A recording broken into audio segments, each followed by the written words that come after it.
Hey guys, welcome to PM Pathshala. Guys, आज हम लेकर आए हैं विजन आईएएस की मैगजीन है हमारी करंट अफेयर्स की जून मंथ की 2024 की। जिसमें गाइस ऑलरेडी हमने अपने सारे ऑलमोस्ट टॉपिक्स कवर कर लिए हैं। आज हम एथिक्स देखेंगे कि एथिक्स में ऐसे कौन कौन से टॉपिक्स हैं जो आपके लिए इम्पोर्टेंट है। तो जीएस 4 के लिए आपके लिए बहुत इम्पोर्टेंट है कि आप एथिक्स के हर एक करंट अफेयर्स के टॉपिक को ज़रूर देखें। जो भी बच्चे 2024 का मेंस दे रहे जा रहे हैं, वो प्लीज़ उनसे मेरी रिक्वेस्ट है, काइंडली रिवाइज ऑल एथिक्स वाली वीडियो जो पीएम पाठशाला दिखा रहा है, उसको ज़रूर रिवाइज कर लेना ताकि आपका कोई प्रॉब्लम ना आए पेपर को करने के दौरान।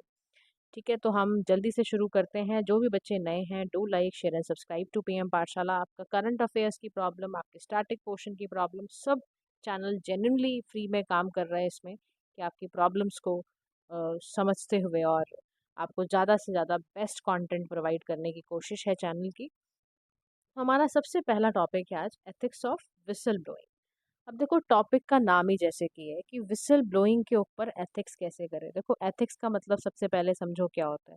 देखो, एथिक्स का सीधा सा मतलब होता है कि हमारे लिए क्या सही है, क्या गलत है। नीति शास्त्र भी आप पढ़ते हो ना, तो वो उसी से निकल कर आता है। क्या उचित है, क्या अनुचित विचार है, उसी को हम एथिक्स कहते हैं, है ना। अब एक टर्म आती है कि विसल ब्लोइंग का मतलब क्या है। विसल ब्लोइंग एक तरह का लॉफुल डिस्क्लोजर है। क्या है विसल ब्लोइंग? लॉफुल डिस्क्लोजर है ऑफ इंफॉर्मेशन। डिस्क्लोजर बेसिकली कुछ एविडेंसेस के बेसिस पर रॉन्ग डूइंग जो भी ऑथराइज्ड रेसिपेंट कर रहा है उसके लिए वो विसल ब्लोइंग करा जाता है। मतलब ऐसा यूज है जब वर्कर पास कर दे ना कोई इन्फॉर्मेशन कंसर्निंग रॉन्ग डूइंग्स, तो समझ लो, बोलते हैं ना ऐसे विसल ब्लोइंग हो गई है। ब्लोइंग द विसल उसी को कहते हैं। सीटी बजाना कब होता है? ये तो वो इसीलिए होता है कि ऐसे कोई एक्टिविटी किसी व्यक्ति की, ऑफन एन एम्प्लॉई जो ये रिवील कर रहा है इन्फॉर्मेशन प्राइवेट और पब्लिक ऑर्गेनाइजेशन की, किस तरह से ये जो ऑर्गेनाइजेशन जहाँ वो काम कर रहा है वो इलिसिट अनसेफ तरीके से फ्रॉडुलेंट काम कर रही है, इमोरल काम कर रही है। ठीक है, तो जैसे इसी को कहते हैं हम। अब देखो, विसल ब्लोइंग की जो कंप्लेंट होती है ना, complaint that count as whistle blowing, इसमें भी एक बात है।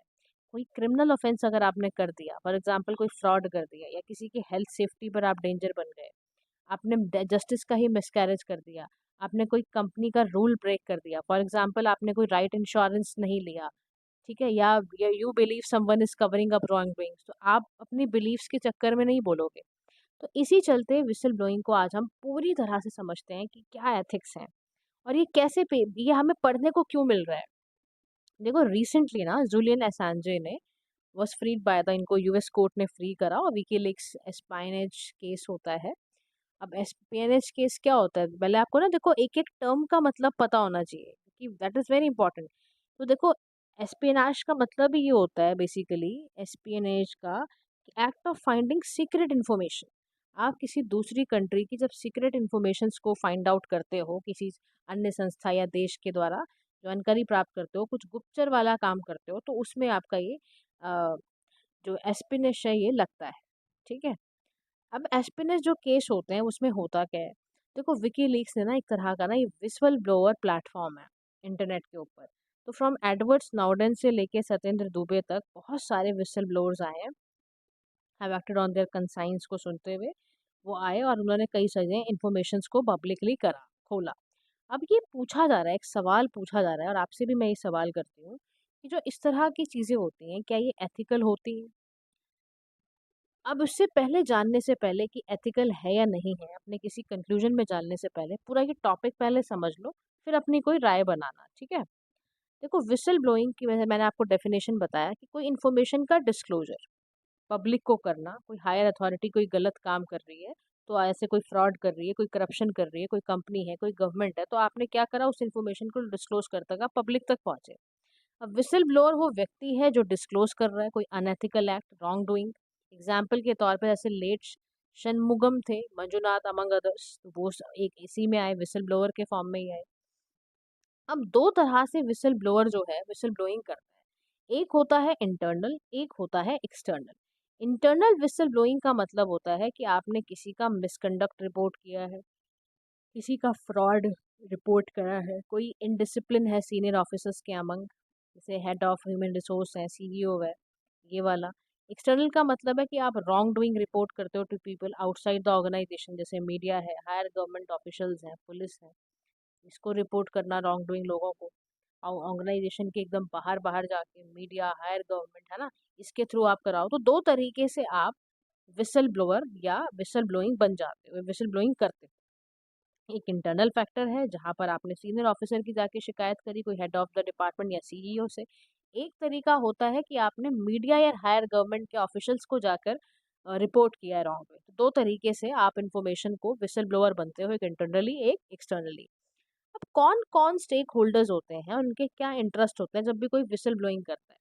देखो, विसल ब्लोअर का क्या इंटरेस्ट है कि जो भी रॉन्ग या मिसकंडक्ट हो रहा है वो उसको निकाले, देमसेल्फ फ्रॉम रिटेलिएशन। कई बार रिटेलिएशन में भी बंदा आके जानकारी बाहर करने लग जाता है। कोई सिटीजन है, कोई सोसाइटी है, कोई इंफॉर्मेशन का एक्सेस है अबाउट गवर्नमेंट एक्टिविटीज, गवर्नमेंट का कोई नेशनल सिक्योरिटी को बैलेंस करने वाली बात है, या किसी की रेपुटेशन को प्रोटेक्ट करने वाली बात है।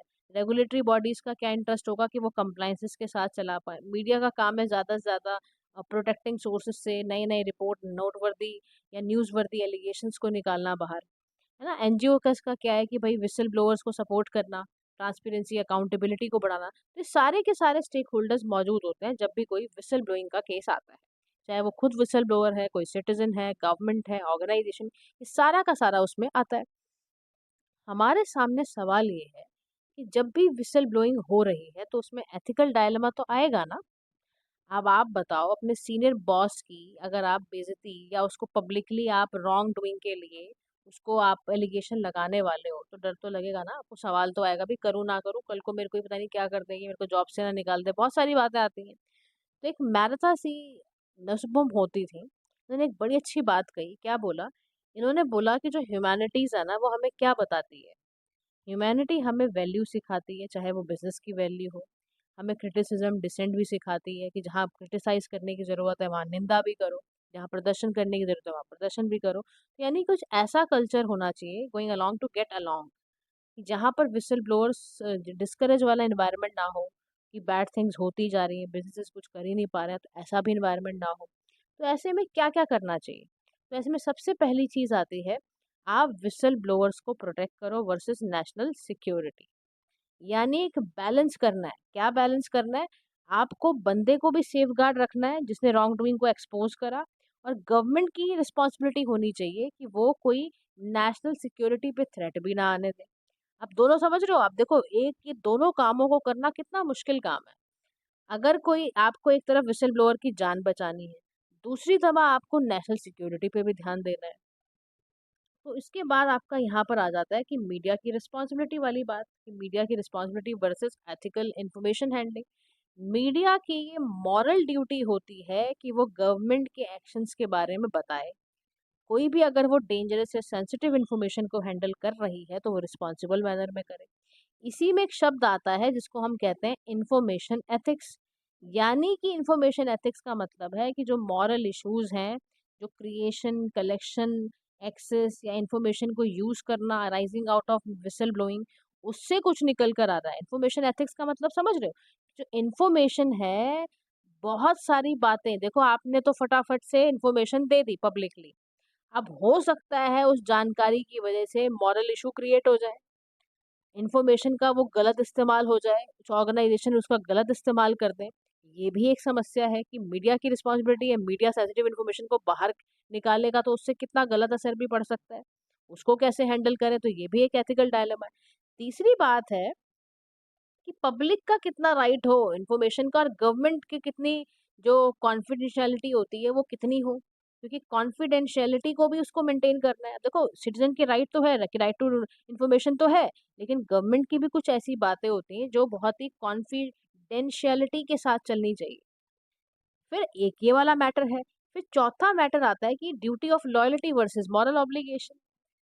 अब कॉन्फ्लिक्ट नहीं है, मान लो, देखो भाई, मैं, मेरा एम्प्लॉयर मुझे सैलरी दे रहा है बट वो कुछ गलत काम तो कर रहा है। एक तरफ मेरी उसकी वफादारी की भाई वही मेरा पेट भी भर रहा है, दूसरी तरफ की ये गलत काम कर रहा है, तो उसके मेरे अंदर एक मॉरल ऑब्लिगेशन भी आ रहा है। किसको चुनूं मैं? ये सवाल है ना मेरे सामने। फिर प्रोटेक्शन वर्सेस अकाउंटेबिलिटी की प्रोटेक्शन करूँ एथिकल ब्लोअर की, या फिर मैं अकाउंटेबिलिटी पे भी ध्यान दूँ कि जो ये भी गलत रिपोर्टिंग हुई है उसको कैसे हैंडल किया जाए। तो मतलब इंसान जो है वो फँस जाता है कि इसमें करे क्या वो? तो इंडिया में इसीलिए कुछ ना ऐसे लॉज़ हैं जिसमें व्हिसल ब्लोअर्स को प्रोटेक्ट किया जाता है। उसका पहला ही लॉ है व्हिसल ब्लोअर्स प्रोटेक्शन एक्ट 2014। यानी ये प्राइमरी लेजिस्लेशन है जिसका काम है व्हिसल ब्लोअर्स का कि वो प्रोटेक्ट करे इंडिया को, सेफगार्ड करे कि वो विक्टिम ना हो कहलाए जाएं, वो पब्लिक इंटरेस्ट डिस्क्लोजर वाला काम करें। इसके लिए व्हिसल ब्लोअर प्रोटेक्शन एक्ट 2014 है। एक कंपनी एक्ट है 2013 का, यानी कि जिसमें कंपनी क्या करेगी, एक ऐसा मैकेनिज्म बनाएगी डायरेक्टर्स के लिए, एम्प्लॉयज के लिए, ताकि वो जेन्युइन रिपोर्टिंग कर पाए कंसर्न्स की। फिर ऐसे ही सेबी का रेगुलेशन है। सेबी ने मैंडेट करा है लिस्टेड कंपनीज को ताकि वो विसल ब्लोअर पॉलिसीज को फ्रेम आउट कर पाए। गाइडलाइंस बनाएंगे फॉर कॉर्पोरेट गवर्नेंस ताकि इंश्योर हो पाए इंडिया। गाइडलाइन तैयार करी गई है उसके लिए। और आपका प्रोटेक्टेड डिस्क्लोजर स्कीम है प्राइवेट सेक्टर फॉरेन बैंक्स की। आरबीआई कुछ ऐसी स्कीम बना रही है जहां पर बैंक्स को अगर रिक्वायर्ड है कि कोई विसल ब्लोअर पॉलिसी फॉर्मुलेट करना है तो बिल्कुल करो आप, क्योंकि किसी भी तरीके से गलत काम को बर्दाश्त नहीं किया जाएगा और विसल ब्लोअर्स को बचाया भी जाएगा। तो इंडियन लॉज के साथ साथ देखो कुछ ना हमारे सीक्रेट इन्फॉर्मेशन के लॉज भी हैं। हमने दोनों बातों का ध्यान रखना है कि विसल ब्लोअर भी बचे और सीक्रेट इन्फॉर्मेशन भी बाहर नहीं आनी चाहिए, उसको भी प्रोटेक्ट करना है। तो इसीलिए हमने ऑफिशियल सीक्रेट एक्ट 1923 बनाया, जिसमें हम क्या कर रहे हैं कि कोई भी एस्पिनेश वाला है, सिटेशन का केस है या कोई पोटेंशियल थ्रेट वाला है तो उसके लिए हमने बना रखा है। एक कंडक्ट सेंट्रल सिविल सर्विसेज के लिए एक रूल 11 का कंडक्ट है। एक राइट टू इन्फॉर्मेशन का एक्ट में भी सेक्शन 8 का 1 लगा रखा है, जिसमें एग्जेम्पशन है कि कुछ ऐसी इन्फॉर्मेशन जो sovereignty and integrity of India को किसी भी तरह हार्म करेंगी तो वो नहीं जाएंगी जानकारी बाहर। तो वो कौन सा सेक्शन है? सेक्शन 8 का फर्स्ट क्लॉज है आरटीआई एक्ट 2005। वे फॉरवर्ड में यहाँ पर ये क्या बोलने की कोशिश कर रहा है? वे फॉरवर्ड में यहाँ कह रहा है कि देखो जी एक काम क्या करो आप ना स्ट्रेंथन करो और इम्प्लीमेंट करो जितने भी एग्जिस्टिंग लॉज दिख रहे हैं ना आपको अपने सामने, उनको स्ट्रेंथन एंड इम्प्लीमेंट करने की बहुत ज़रूरत है। जो आपका विसल ब्लोअर प्रोटेक्शन एक्ट 2014 है, इसको स्ट्रेंथन करो, इम्प्लीमेंट करो और इस तरह से करो कि ये अच्छे से काम कर पाए। और प्रोटेक्शन एक्सटेंड कर दो टू प्राइवेट सेक्टर, डेवलप करो कॉम्प्रिहेंसिव लेजिस्लेशन ताकि पब्लिक प्राइवेट सेक्टर्स आपकी अच्छी सी पॉलिसीज बन पाए। इंटरनेशनल कोऑपरेशन बढ़ा दो, ऐसी बेस्ट प्रैक्टिसेस का तैयारी करो आप। फिर मीडिया का प्रोटेक्शन बढ़ा दो, यानी आप क्या करो, आप ना अपने जो भी लॉज हैं जो जर्नलिस्ट को भी प्रोटेक्ट करें ताकि वो आराम से विसल ब्लोअर्स के साथ आराम से काम करते हुए, और फ्रीडम की प्रेस की भी फ्रीडम हो कि वो रिपोर्ट जो भी आया है विसल ब्लोअर के केस को वो इस तरह से प्रेजेंट करें कि देखो इन्फॉर्मेशन भी प्रोटेक्ट हो, सीक्रेट वाली बात भी नहीं चाहनी चाहिए और विसल ब्लोअर प्रोटेक्ट भी रहे, और गलत चीज़ को तो वैसे ही बर्दाश्त नहीं किया जाएगा। और एक बैलेंस बना के रखना है इन्फॉर्मेशन और सिक्रेसी का। देखो फ्रीडम, लिबर्टी और एक्सेस टू इन्फॉर्मेशन पब्लिक का बिल्कुल सही है, लेकिन कोई ऐसी सिक्रेसी वाली बात बाहर ना आ जाए जिससे नेशनल सिक्योरिटी पर ही धब्बा हो जाए। नेशनल सिक्योरिटी का बाहर आना बहुत बेकार मामला हो जाएगा फिर तो। इसीलिए इस बहुत ज़रूरी मैटर है, ये सब काम इस पे करने चाहिए। अब देखो इसी बात पर ना गाइस एक केस स्टडी दी हुई है, लेट्स सॉल्व इट क्विकली। इसमें क्या है केस स्टडी में, एक बहुत ही ना ऑनेस्ट और डेडिकेटेड सिविल सर्वेंट है जो एक पब्लिक वर्क डिपार्टमेंट में काम करते हैं, लेकिन उन्होंने एक चीज़ देखी कि यहाँ बहुत इरेगुलरिटी है construction of road border areas में लेकर। तो जब फर्दर इन्होंने इन्वेस्टिगेशन करी तो पता चला कि एक नेक्सस बना हुआ है ऑफिशियल्स और लोकल कॉन्ट्रैक्टर्स का, और वो क्या करते हैं, वो ना बिल्कुल ही सब स्टैंडर्ड मटेरियल कंस्ट्रक्शन के लिए यूज़ करते हैं।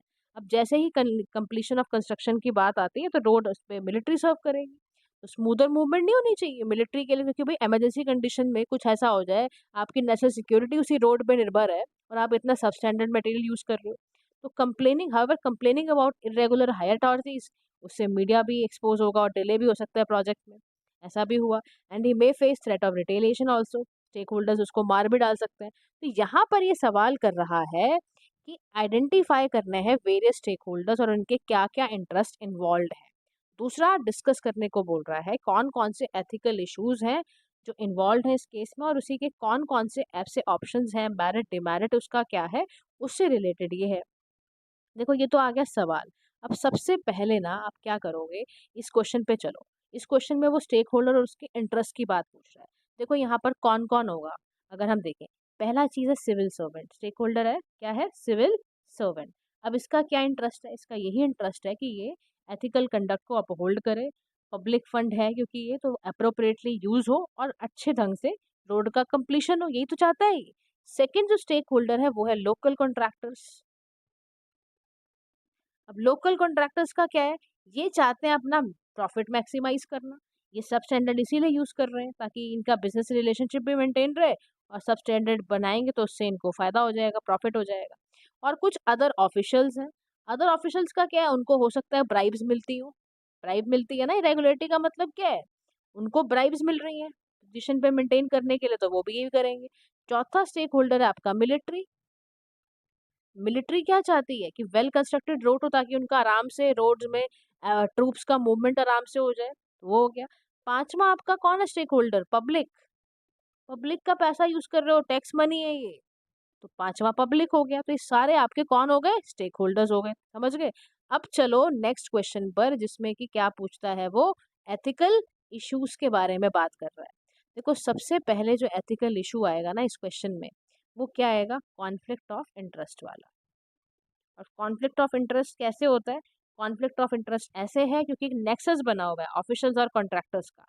अब वो क्या करे, क्वालिटी ऑफ रोड को हटाए या क्या करे, ऑफिशियल्स के पास जाएगा तो वो उसको ब्राइब करने की कोशिश करेंगे, या उसकी वो कहेंगे तो ट्रांसफर ले ले, हट जाए यहाँ से।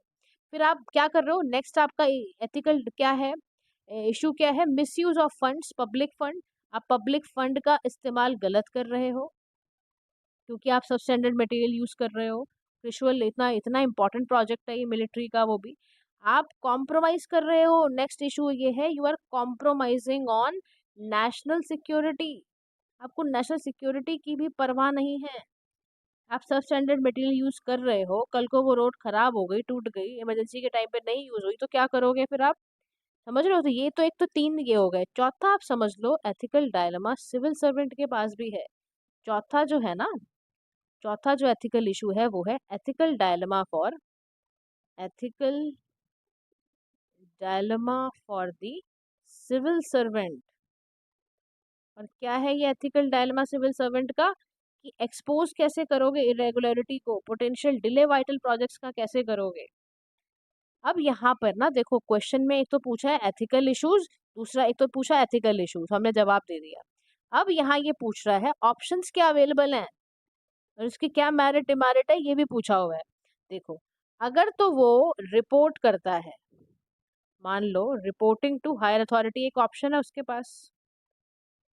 अब इस ऑप्शन के फायदे नुकसान क्या है, भाई फायदा ये है कि एक प्रॉपर चैनल फॉलो होगा, है ना, और इंटरनल इन्वेस्टिगेशंस होंगी, समझ रहे हो, इंटरनल इन्वेस्टिगेशंस होंगी। डीमेरिट इसका ये हो जाएगा कि आपका पोटेंशियल डिले होगा प्रोजेक्ट में, और पॉसिबल रिटेलेशन आएगी, जो आपसे बहुत धुन भी सकते हैं, आपको कुछ भी कर सकते हैं, तो वो एक प्रॉब्लम है। अच्छा, अब और दूसरा ऑप्शन आपके पास क्या है, दूसरा ऑप्शन है आपके पास expose the issue in the media, exposing the issue